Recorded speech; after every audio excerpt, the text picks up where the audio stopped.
এই ছবির grounded to reality approach তখনকার অডিয়েন্সের কাছে এটি গ্রহণযোগ্য করে দেয়। এই ছবি হিট নেওয়ার পিছনে সবচেয়ে বড় রিজন হলো আন্ডাররেটেড ক্লাসিক্স।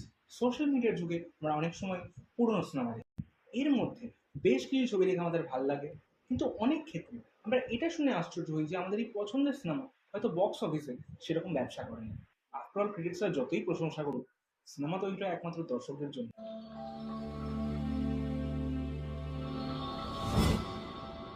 আনবায়াসড টক্সের নতুন ভিডিও আপনাদের সকলকে জানাই স্বাগত। আমি সন্তোষ।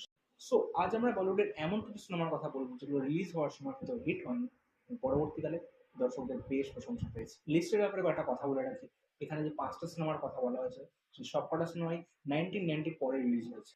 এগুলো ছাড়াও আরও অনেক বলিউড বা অন্য ইন্ডাস্ট্রির সিনেমা নিয়ে আলোচনা করা যেতে পারে, তা নিয়ে অন্য কোনো ভিডিও আসবে। अबे जल्दी बोल, कल सुबह पनवेल निकलना है। বাই দ্য ওয়ে, এই লিস্টে এটাও আলোচনা করা হবে যে সিনেমাগুলো কেন বক্স অফিসে তখন ফ্লপ হয়েছিল। সো লিস্ট স্টার্ট করা যাক। चलो भाई, देखो अब मैं क्या करता हूँ। নাম্বার 1, আন্দাজ আপনা আপনা।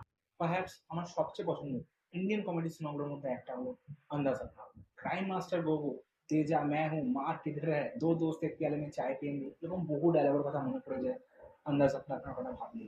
অথচ রিলিজ হওয়ার সময় কিন্তু এই ছবি বক্স অফিসে হিট হয়নি। এই ছবি না চলার পিছনে কিন্তু বেশ কিছু কারণ ছিল। যেমন 3 বছর ধরে এই সিনেমার শুটিং হলো, যার জন্য এর বাজেট প্রচুর বেড়ে গেছিল। এই ছবিকে ভালো করে ডিস্ট্রিবিউটও করা হয়নি এবং দুই হিরো এই সিনেমার প্রমোশনে পার্টিসিপেটও করেনি।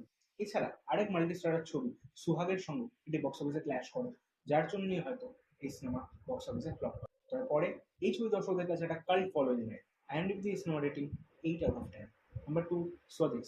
2004-এ মুক্তি হওয়া স্বদেশকে নিঃসন্দেহে শাহরুখ খানের ক্যারিয়ারের অন্যতম সেরা ছবি হিসেবে ধরা হয়। অথচ 22 কোটি টাকা দিয়ে নির্মিত এই ছবি ইন্ডিয়ান বক্স অফিসে মাত্র 16 কোটি টাকার ব্যবসা করেছিল। সেই সময় শাহরুখ খানের বেশিরভাগ সিনেমাগুলো ছিল মাস এন্টারটেইনার, যেমন ভিজারা এবং মেহমানা। এছাড়াও সিনেমাতে ছিল না চিরাচরিত অ্যাকশন, রোম্যান্স এবং টিপিক্যাল সব বলিউডি গান।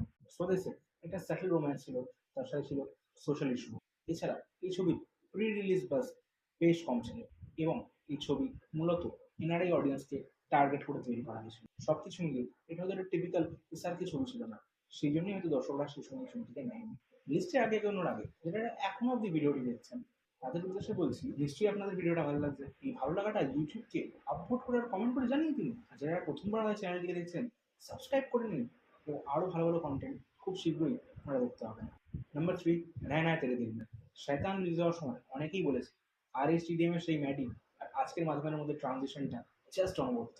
মাধবনের ডেবিউ হিন্দি ছবি টিভিতে রিডানের দৌলতে ব্রিলিয়েন্ট সাউন্ড ট্র্যাকের জন্য এখন একটা কাল্ট ক্লাসিক।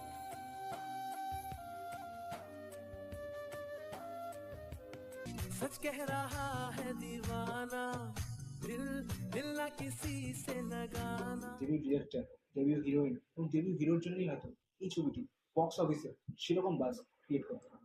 আইএমডিবিতে 7.5 রেটিং থাকা এই মুভিটি ওয়ার্ল্ড ওয়াইড বক্স অফিসে 10 কোটি টাকার বিজনেস করে। নাম্বার 4, লক্ষ্য। রেপুটেশন অমৃত এই ছবি ন্যাশনাল অ্যাওয়ার্ড পায় বেস্ট কোরিওগ্রাফির জন্য।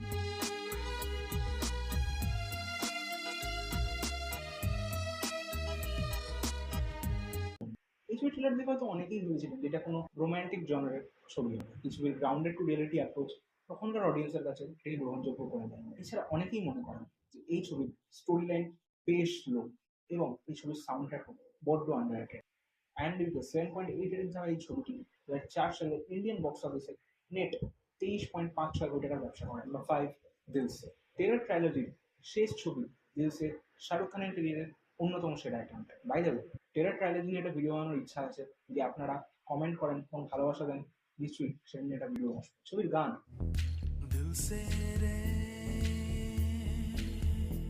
निशान सारे इश्क की छाव चल छैया छैया, सारे इश्क की छाव चल छैया। একটা পারফরমেন্স এবং সিনেমাটোগ্রাফি ছিল টপ নচ। এই সিনেমা ইন্ডিয়ান বক্স অফিসে অ্যাভারেজ ওয়ার্ল্ড পায়। আবার প্রথম ভারতীয় ছবি হিসেবে ইউকে বক্স অফিসে টপ 10 লিস্টে লিস্টেড হয়। এই ছবি হিট নেওয়ার পিছনে সবচেয়ে বড় রিজন হলো এই socio political multi layered commentary. এছাড়া যেহেতু আরবীয় পোয়েট্রি 7 স্টেজেস অফ লাভকে দেখানো হয়েছে, যা হয়তো সেই সময় টিপিক্যাল লাভ স্টোরির মতো ছিল না। এই ডিটেলসটা আপনারা সতরঙ্গিরে গান শোনার সময় ভালো করে খেয়াল করতে হবে। হিন্দি ছাড়াও ইন্ডিয়ান সিনেমার আরও অনেক কাল্ট ক্লাসিক নিয়ে কথা বলার ইচ্ছে আছে, বাট সেগুলো নিয়ে আজকে নয়, অন্য কোনো ভিডিও কথা হবে খুব শীঘ্রই। দেখা হবে পরের ভিডিও। কথা বলছি।